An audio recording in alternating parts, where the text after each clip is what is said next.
Maligayang Pasko po, mga kababayan. Si Kamanong po, nagbabalik naman po muli para po magkomento po sa inyo dito po sa Tambayang Makabayan. Magandang umaga po muna sa inyo, tanghali, hapon, gabi, at madaling araw po sa atin lahat. Sana po nasa maayos po tayong kalagayan, mga kababayan. Magumpisa na po tayo, komentuhan po natin mga tambay. Komentuhan po natin mga tambay, ito pong asawa po ni Secretary Ralph Recto na si Vilma Santos, mga kababayan. Ay isa po yatang gobernador ito mga tambay ng Batangas, si Ate B. Ay grabe po. Ito po ay pinag-uusapan ngayon sa social media mga tambay, ang pagiging mata pobre daw po ni Vilma Santos mga kababayan. Lalo-lalo po sa issue na kinasasangkutan po ng kanyang asawa, mga kababayan. Ito po, pakinggan po natin at panuorin po ang komento o pahayag ni Vilma Santos na isang politiko at isang artista po, mga kababayan. Ito po ang pinag-uusapan po ngayon sa social media. Isa sa pinag-uusapan. Ako naapektuhan. Naapektuhan din ako. Pero at the latter part, I know, mas alam ko sarili ko kasi. I mean, sa totoo lang, mas alam ko rin kung sino si Raul. But you see, ito yung mga nagbabash. Kumisan, papabayaan mo na lang in a way. Nilalagay ko, sinasite ko lang ang sarili ko. Sinasite ko ang sarili ko na kaya nyo kami tinitira kasi nasa taas kami. At kaya kayo tumitira kasi nasa baba kayo. And at the same time, nakasite din sa sarili ko, there are some people, yun talagang nang babash lang, walang intensyong iba. Ang sinasite ko ang sarili ko na, you know, these people siguro, that's why they're doing that. Kasi gusto nila, nandun sila sa lugar mo. And it's so unfortunate, hindi nila makaya. Ako naapektuhan. Naapektuhan din ako. Pero at the latter part, I know, mas alam ko sarili ko kasi. I mean, sa totoo lang, mas alam ko rin kung sino si Raul. But you see, ito yung mga nagbabash. Kumisan, papabayaan mo na lang in a way. Nilalagay ko, sinasite ko lang ang sarili ko. Sinasite ko ang sarili ko na kaya nyo kami tinitira kasi nasa taas kami. At kaya kayo tumitira kasi nasa baba kayo. And at the same time, nakasite din sa sarili ko, there are some people, yun talagang nang babash lang, walang intensyong iba. Ang sinasite ko ang sarili ko na, you know, these people siguro, that's why they're doing that. Kasi gusto nila, nandun sila sa lugar mo. And it's so unfortunate, hindi nila makaya. Ako naapektuhan. Naapektuhan din ako. Pero at the latter part, Ibang klase rin po pala pananaw sa buhay ni Vilma Santos, mga tambay. Governor po yata ito, si Vilma Santos. Ibang klase, mga bayan. Lingkod bayan po kayo eh. Hindi po ang pinag-uusapan dito kayo mataas, nasa taas po kayo. Lingkod bayan. Hindi ba? Ano po ba issue ng asawa nyo? Mahigit 3 taon, issue ng korupsyon at issue ng PhilHealth ang kinasasangkutan. Pera ng taong bayan kasi ang malaking issue ng asawa nyo eh. Paglipat ng napakalaking pera, contribute ng mga Pilipinong miyembro ng PhilHealth. At ang issue rito, pati po ang subsidy, pera na dapat ipondo sa PhilHealth, issue pa rin yan. Ano pa? Pati po ang sins tax. Hindi po ba? Na hindi po naibigay sa PhilHealth. Issue po yan. Issue ng taong bayan yan. Pero ang pananaw nyo, nasa itaas kayo. At kami ay nasa baba. Ibang klase po pananaw nito, mga kabayan.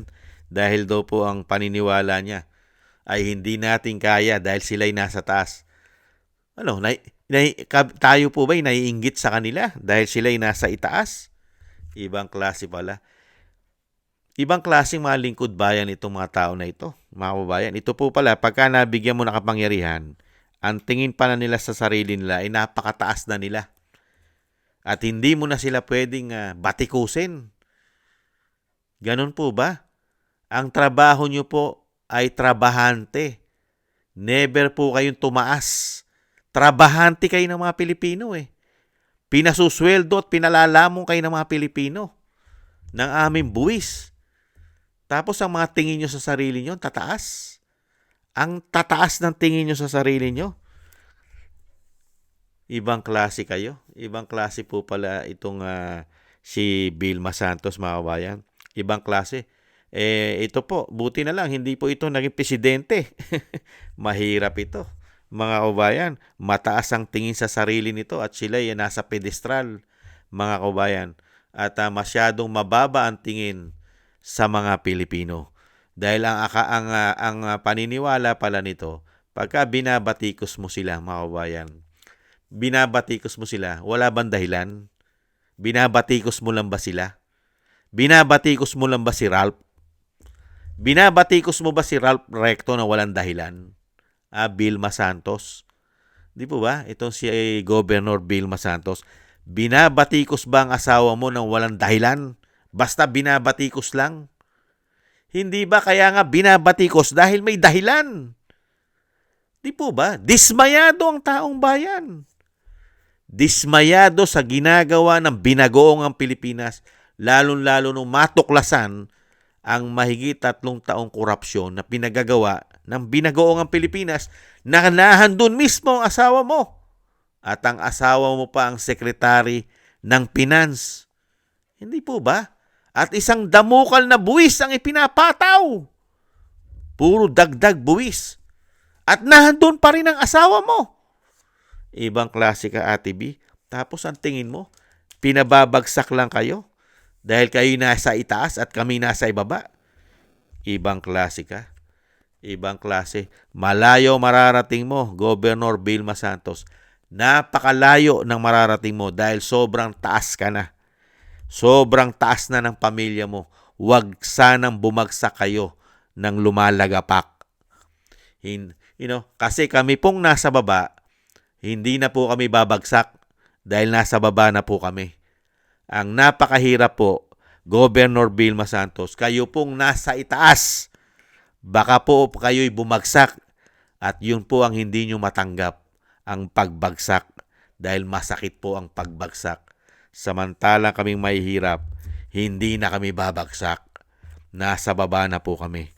At ang mahirap po, kung hindi po dahil sa aming mga nasa baba, wala rin po kayo sa posisyon nyo. Kung hindi po dahil din sa mga mabababa na katulad po naming mga Pilipinong mahihirap. Hindi po ba? Yumaman, nagkaroon ng kapangyarihan, iba na po ang pananaw sa buhay. Nung yumaman at nagkaroon ng kapangyarihan. Ang tanong, congressman ka rin yata ng 19 Congress. Hindi yata nasisilip ang iyong mga insertion, Ate B. Governor, naging congressman din po yata kayo ng 19 Congress. At wala po rin yatang investigasyon pa sa inyo. Nagtatanong lang po si Kamanong, meron din kaya kayong malalaking insertion dyan sa Batangas nung panahon na kayo'y congressman? Hindi kaya, mga kabayan? Kaya nga po sobrang taas na po nila at hindi na po natin maabot at marurok ang kanila pong sobrang taas. Kaya tuloy pinag-uusapan kayo na grabe po kayong mata pobre sa mga Pilipino na nasa laylayan at nasa baba. Dahil kilala mo si Ralph. Ibang klase ka. Asawa mo kilala daw po niya si Ralph. Ang tanong, yung nakikita ng taong bayang ginagawa ni Ralph, hindi ba totoo yun? Sige nga. Yung pinaggagawa po ba ng binagoong Pilipinas na mahigit 3 taong pagnanakaw at korupsyon umano? Hindi ba totoo yun? Fake news po ba yun? At fake news din po ba, Ate B, yung paglipat ng 60 billion at planong ilipat ang 89 billion pera ng taong bayan sa PhilHealth? Fake news po ba yun? Hindi po ba? At mahigit 200 plus billion na ang nawawala umano sa PhilHealth. Fake news po ba yun? Dahil sa hindi pagbigay ng subsidy na nanggagaling po sa sales tax? Fake news po ba yun, Ate B? Ibang klase ka. Babanatan ba ang pamilya mo? Babanatan ba ang asawa mo kung maganda ang pinagagawa nila? Hindi po ba? Sa panahon ni dating Pangulong Duterte, hindi nagiging issue ang PhilHealth at hindi malaking issue ang korupsyon sa panahon ni dating Pangulong Duterte. Bakit sa panahon ng asawa mo at sa panahon ni Bongit na tinatawag na bangag, walang araw na ginawa ang Panginoon ay puro ang issue ay puro korupsyon at pamumulitika sa panahon ninyo? Unbelievable. Ibang klase ka, Ate B. Huwag masyadong mataas. Huwag masyadong mataas ang tingin mo sa sarili mo. Dahil ang Panginoon, kahit mataas ka pa, ay kaya kanyang ibagsak umano. At pagka minalas-malas, baka matulad tayo doon sa sinasabi ni Cara David. Mga bayan, ano sabi ni Cara David?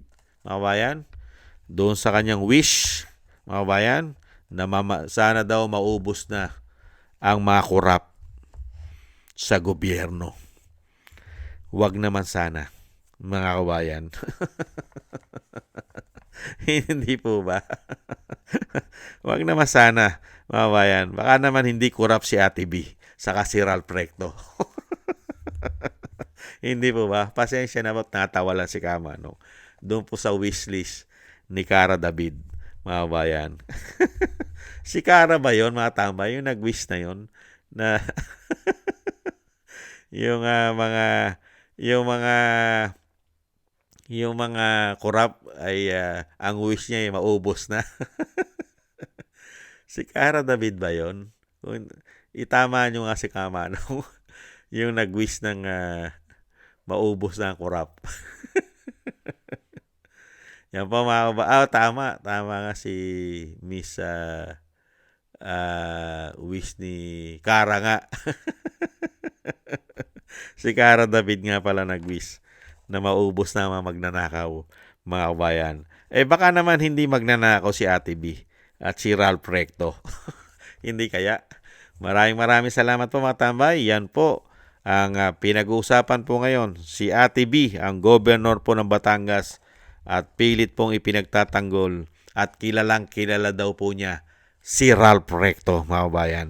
At kilalang kilala din naman natin si Ralph Recto. Ano po ba tinatawag kay Ralph Recto? Isa rin po daw lupin. Hindi po ba?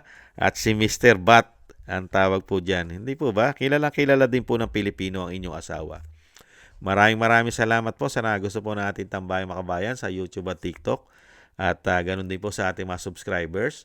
At sa mga nagko-comment po, like, share, and subscribe. Maligayang Pasko po sa inyo at maligong bagong taon. Shoutout po sa inyo lahat. Ingat po kayo.